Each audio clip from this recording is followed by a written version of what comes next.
Welcome back to the Derby Digest. Today is an absolutely massive one because there is huge reports coming out from Alan Nixon and a range of different sources suggesting that John Textor, the American billionaire who has stakes in a range of different football clubs, is now preparing to make an official offer to buy Derby County. Now, this is potentially one of the biggest off-pitch stories we've seen over the course of the last few years, up until, if we go back to David Clowes stepping in and saving the club. Now, obviously, with this sort of news, there's a lot of excitement, there's also a lot of concern, there's obviously a lot to unpack. So make sure you're sat tight, you've got your popcorn, you've got your drinks, because we're going to break down John Textor and what this could mean for Derby County. And obviously, if you have not done so already, make sure you hit the like button, hit the subscribe button, and turn on the notification bell. This is the Derby Digest. Let's get into it. Derby County investment talks continue, and a revelation has come out from the source of Alan Nixon, suggesting that Derby County could potentially be bought for a fee within the region of £60 million.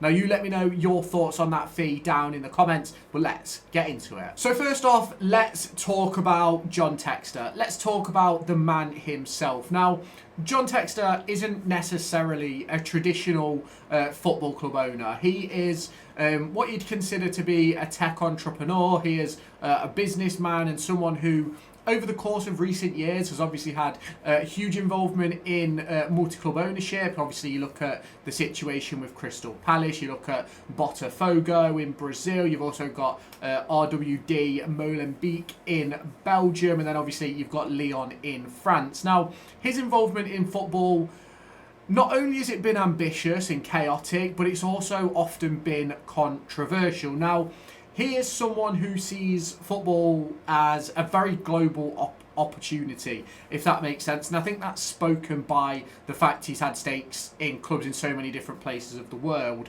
Now, that's either very, very risky or it's a visionary situation. Now, Manchester City have done it brilliantly over recent years, but is he one who can also make that same impact? Now, why is he choosing Derby County and why now? Well, according to the reports, Textor has sort of been in and around the situation with Derby County for a while, and he's finally preparing a bid for Derby County to give to David Clowes after assessing his options with Sheffield Wednesday and so on. Now, this is the most important part, and I don't really think we have sort of a proper answer for it at the moment. But what exactly is he trying to buy when it comes to Derby County Football Club? Now, I don't personally believe Textor is trying to buy the club outright. I don't think he's going to try and overthrow decision-making capacity on David Clowes. And from what I've read and what seems to be being reported is that he'd likely invest into a minority share, which would inject an investment into Derby County for the January window and beyond, but it would leave David Clowes in full control. Now, from David Clowes' perspective, would that make sense? Now, I personally believe absolutely. David Clowes gets a bit of money back.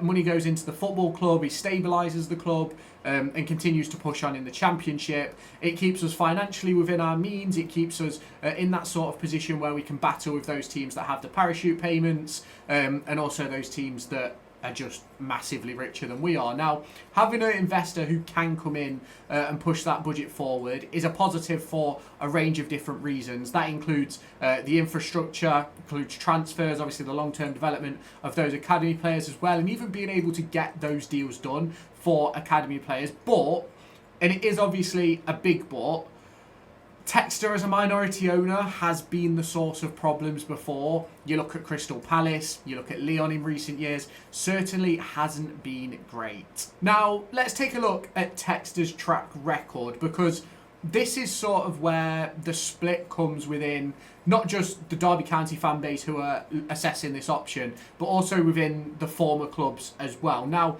in terms of the good, Textor reportedly invests a serious amount of money when he's committed. He's very passionate about football, and it's not purely just for profit. Clubs under his umbrella often gain access to huge global scouting networks and analytical systems, which obviously helps the club build much longer term. He does genuinely believe in long-term growth and developing assets, which is something that Derby County desperately need. I think we can all agree with that. Now, let's take a look at the bad. Obviously, the multi-club ownership model causes tension because are you a feeder team? Are you the master team? Where do you sort of fit in? Botafogo fans have obviously protested his ownership on a range of different occasions. Lyon supporters obviously demanded he stepped aside. I believe that did actually happen in the summer. His attempt to juggle all that sort of influence across multiple clubs has obviously led to a range of different instability. Now, at Crystal Palace, obviously had that minority stake. That led to them being knocked out of the Europa League and put into the Europa Conference League. But he had no power in that. So, if we're going to be honest, which Textor would Derby County get? Now, there's a clear reason why he's attracted to Derby County as a football club. We are a sleeping giant. We have a massive fan base. We've got one of the best stadiums in the Championship. Obviously, one of the best training facilities. And realistically, with the right budget, we could certainly be a Premier League club. Like, I think we all agree with that, if I'm completely honest. Now, Textor has said in the past himself he wants a club that he can elevate and a club which is sort of in that position to go from being a sort of mid-ground club to one of the top clubs. And I personally believe that Derby County certainly do fit that narrative. Now, would it be a less chaotic project than some of the other clubs that he's involved in? Maybe. It would certainly be less chaotic than that of Sheffield Wednesday, who are most likely this season going to suffer relegation.